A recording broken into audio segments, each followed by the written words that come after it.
Although female genital mutilation was outlawed in Uganda in 2009 and sensitization against the practice has been going on, news in Kenyan media last weekend indicated that mature, married Ugandan women are now crossing into Kenya to get circumcised. New Vision TV explores what could be driving women who had survived the cruel knife to go looking for it in another country. We also expose the new sophisticated ways it is done right under the government's nose in the most unlikely places. The cruelest custom inflicted on women in several countries is the permanent sexual disability by cutting out the most sensitive part of her genitalia, the clitoris. This leaves her sexually unfeeling because what is supposed to be the most tender part instead becomes a tough scar that has no sensation whatsoever. Moreover, sex becomes a painful act, and even worse, she suffers repeated infections, can get terrible conditions like fistula, and in many cases fails to retain urine.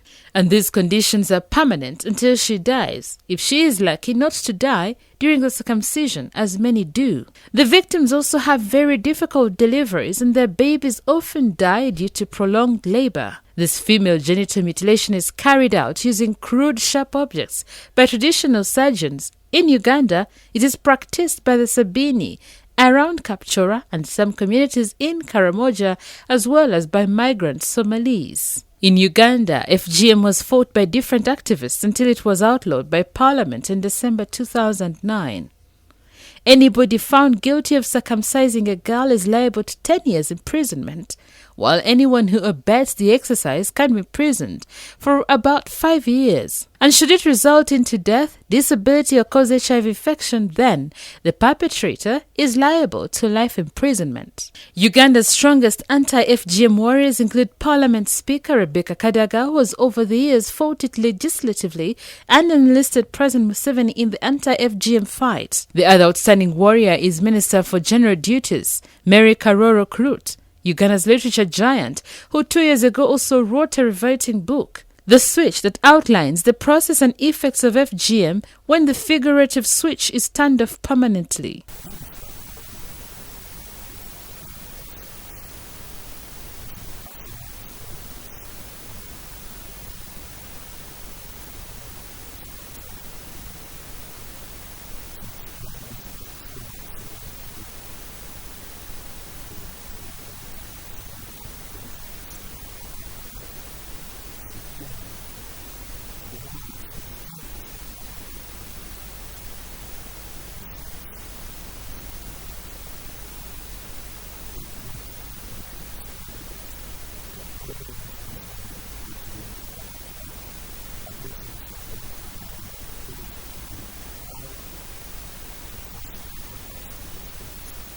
So why are women who survived the knife sneaking away to get cut even after having babies and testing the bliss of marital conjugation? Apparently, while the overt public sensation by government, local leaders, development partners and NGOs has been going on, the traditionalists went underground and also intensified the stigmatization of women who survived the knife as incomplete. Traditionally, a woman who was not circumcised was suspected of infidelity since she could enjoy sex. So FGM continued underground and the law enforcement tightened. The women who feared traditional stigma started finding their way to Kenya, where the practice, though outlawed, is still carried out by the Sabini's cousins, the Kalenjini. FGM, female circumcision, is actually, we call it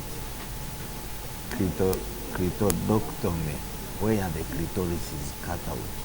Now when the clitoris is cut out, the woman loses an integral part of her stimulation organ.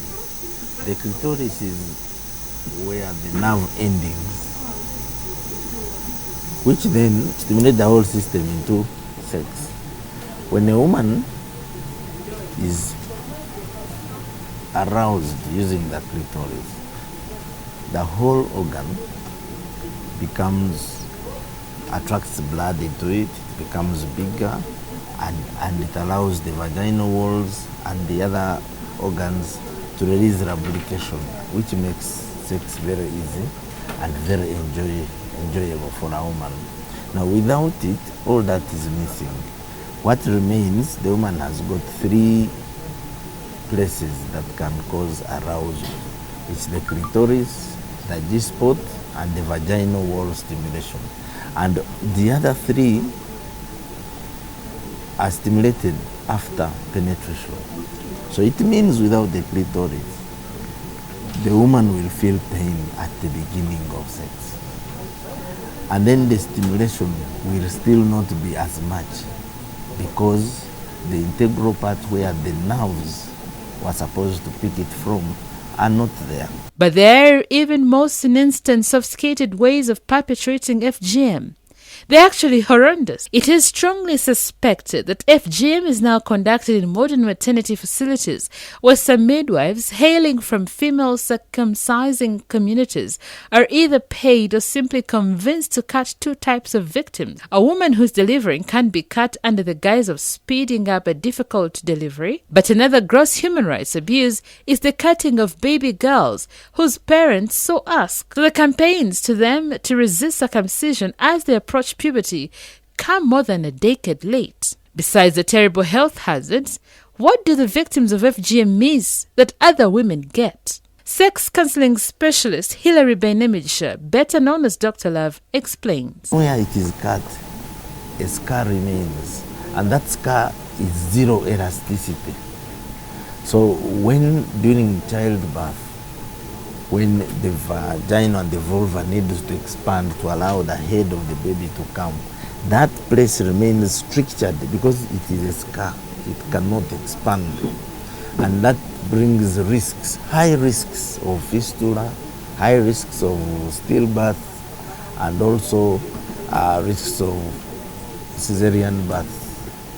So women who are circumcised tend to need hospital care during childbirth because there is that scar that stops wide expansion, and then the risk of fistula, which again complicates the whole problem.